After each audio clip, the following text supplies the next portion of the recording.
It's honestly, I think it's a disadvantage in some ways, but we are doing our very best with it. And it's not a disadvantage for us because we get to create memories and we get to love it. I think it's a disadvantage in what the ways that people think it would be an advantage for us. We don't get extra time. So now that obviously you've had partners that you were not romantically involved with, and then you have Brian. So would you say that it's an advantage or a disadvantage, being in a relationship with your partner? It's a tough question. Honestly, it's almost a disadvantage. We have this sensitivity. We're minding each other's feelings. We want to make sure our relationship is good outside of it. That's always going to be priority for us. People are expecting this intense chemistry all the time on the dance floor. And if it's not there, then people are like, they don't have chemistry. And it's like, dance is so different. You know what I mean? And we'd have amazing chemistry in life. And some of our dances, like I think Rumba and our Foxtrot, we had amazing chemistry.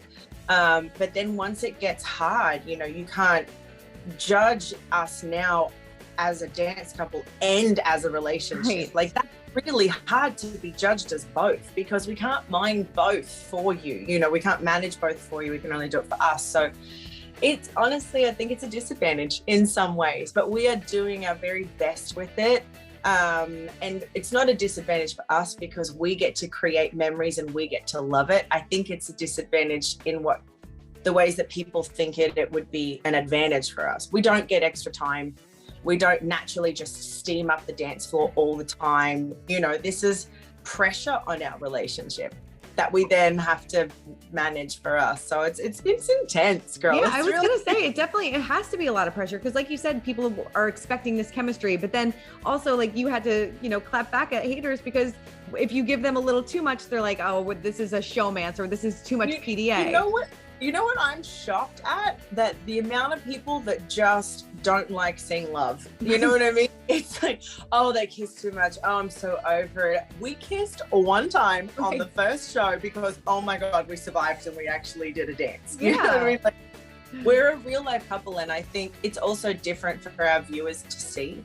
They people pull out this showmance line, and it's like, sure, I understand when you say that about, say, people that are on the show and you're like, are they or aren't they? But this didn't start on the show. This is real life love. And that's what makes it so hard for us too. This is real life. So I don't know, people either love seeing me in love or they're kind of not that, don't want to see me in love. They just want to see dancing. But to each their own. I can't help it. I'm in love. We're in love. We can't hide it. It's literally a part of every single step that we do.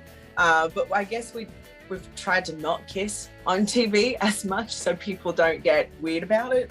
You said, last week got a little stressful. Is it hard for you guys not to bring the dance home with you, or do you kind of shut it down when you get home and be like, all right, that all stays on the dance floor? That's the reason we have to shut it down and leave it at the studio. And there's been one or two times where we'll talk about it at home if it was a stressful day, just so we can clear it.